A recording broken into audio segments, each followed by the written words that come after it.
Hello students, জ্ঞানজ্যোতি coaching সেন্টারের পক্ষ থেকে তোমাদের আরেকবার স্বাগত জানাই। আমি রাজীব স্যার এবং আজকে আমরা আলোচনা করব কল্যাণী ইউনিভার্সিটির আন্ডারে তোমরা যারা ফার্স্ট ইয়ার আলোচনা করছো বিভিন্ন ইউনিভার্সিটিতে তাদের পলিটিক্যাল সায়েন্সের যে তোমাদের ফার্স্ট সেমিস্টার মেজর পেপারের যে আলোচনার বিষয় আজকে আমাদের কাছে আছে রাষ্ট্র কাকে বলে এবং এর মূল ধারণা কি। ঠিক আছে, তো চলো আলোচনাটা শুরু করা যাক।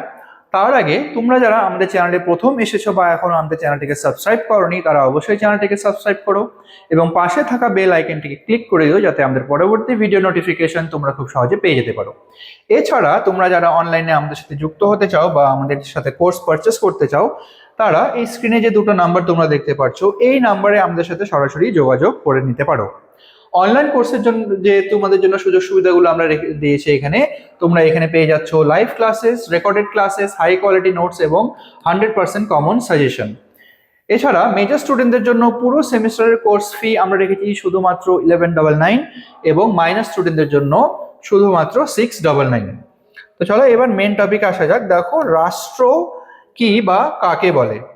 তো রাষ্ট্র হলো এমন একটি রাজনৈতিক সংগঠন যার একটি নির্দিষ্ট ভূখণ্ড থাকতে হবে, স্থায়ী জনসংখ্যা, সরকার এবং সার্বভৌম ক্ষমতা থাকতে হবে, তাকেই আমরা বলবো রাষ্ট্র। রাষ্ট্র সামাজিক শৃঙ্খলা বজায় রাখে, আইন প্রণয়ন করে এবং নাগরিকদের নিরাপত্তাকে নিশ্চিত করে থাকে। ঠিক আছে, আচ্ছা দেখো, বিখ্যাত রাজনৈতিক চিন্তাবিদ গার্নার যে রাষ্ট্র নিয়ে যে সংজ্ঞাটা তিনি দিয়েছিলেন সেখানে তিনি বলেছিলেন যে the state is a community of people occupying a defined territory organized under a government and is sovereign. মানে কি, এ মানে হলো নির্দিষ্ট ভূখণ্ডে বসবাসকারী সংগঠিত জনগোষ্ঠী যারা সরকার দ্বারা পরিচালিত হবে এবং যাদের সার্বভৌম ক্ষমতা থাকবে তাকেই আমরা বলবো রাষ্ট্র। এবার দেখো রাষ্ট্রের মৌলিক উপাদানগুলো কি কি রয়েছে।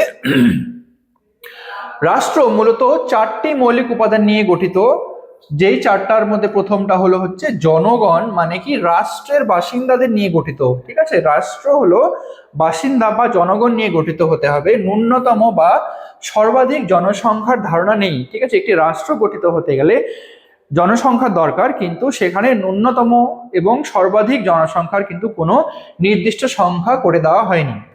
2 নম্বরে আছে হলো ভূখণ্ড, যেখানে রাষ্ট্র নির্দিষ্ট ভৌগোলিক সীমানা থাকতে হবে, যেমন ভূমি, জল বা আকাশ সীমানা। তারপরে আছে সরকার, যে রাষ্ট্র পরিচালনার অন্যতম সংগঠন হলো সরকার, যেখানে তারা আইনও প্রণয়ন করবে এবং প্রশাসনকেও পরিচালনা করবে।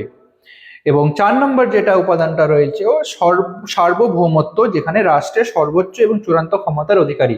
সার্বভৌমত্ব মানে হলো রাষ্ট্র সর্বোচ্চ এবং চূড়ান্ত ক্ষমতার অধিকারী, রাষ্ট্র এবং অভ্যন্তরীণ এবং বৈদেশিক ক্ষেত্রে কিন্তু স্বাধীনভাবে কাজ করে থাকে।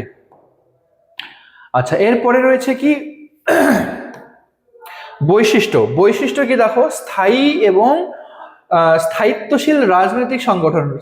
রাষ্ট্র হলো স্থায়ী এবং স্থায়িত্বশীল রাজনৈতিক সংগঠন। 2 নম্বর, নাগরিক এবং ভূখণ্ডের উপর সর্বোচ্চ কর্তৃত্ব স্থাপন করে থাকে। তারপরে হলো আইন প্রয়োগ এবং বল প্রয়োগের বৈধ অধিকার থাকে রাষ্ট্রের মধ্যে। ঠিক আছে, আইন প্রয়োগ করা এবং বল প্রয়োগ করার তাদের মধ্যে বৈধ অধিকার থাকে। রাজনৈতিক আন্তর্জাতিক স্বীকৃতি লাভ এবং নির্দিষ্ট জাতি থাকা আবশ্যক নয়। মানে একটি রাষ্ট্র গঠিত হওয়ার জন্য যে একটা নির্দিষ্ট জাতিকে নিয়েই গঠিত হতে হবে সেটা কোনো না, একাধিক জাতি নিয়েও রাষ্ট্র গঠিত হতে পারে। আচ্ছা, এরপরে রয়েছে লক্ষ্য বা কাজ কি। দেখো, রাষ্ট্রের মূল উদ্দেশ্য জনগণের কল্যাণ সাধন করা। ঠিক আছে, রাষ্ট্রের মূল উদ্দেশ্যই হলো জনগণের কল্যাণ সাধন করা। তো এই কাজগুলোকে সাধারণত আমরা দুটো ভাবে আলোচনা করতে পারি। তো প্রথমটা হলো কি ঐতিহ্যগতভাবে বা ঐতিহ্যগত কাজ। দেখো কি আছে, যেখানে রাষ্ট্র কি করে, আইন শৃঙ্খলা রক্ষা করে। প্রথম কাজটাই হলো যে সেখানকার জনগণের মধ্যে বা রাষ্ট্র তার নিজের এলাকায় আইন শৃঙ্খলাকে বজায় রাখবে বা রক্ষা করবে। 2 নম্বরে হলো ব্যক্তিগত স্বাধীনতা এবং সম্পত্তির সুরক্ষা করবে। ঠিক আছে, রাষ্ট্র কি করে, রাষ্ট্র ব্যক্তিগত স্বাধীনতা এবং সম্পত্তির সুরক্ষা করে থাকে। 3 নম্বরে কি প্রতিরক্ষা এবং জাতীয় নিরাপত্তা নিশ্চিত করে এবং বিচার এবং শাস্তির ব্যবস্থাও রাষ্ট্র করে থাকে।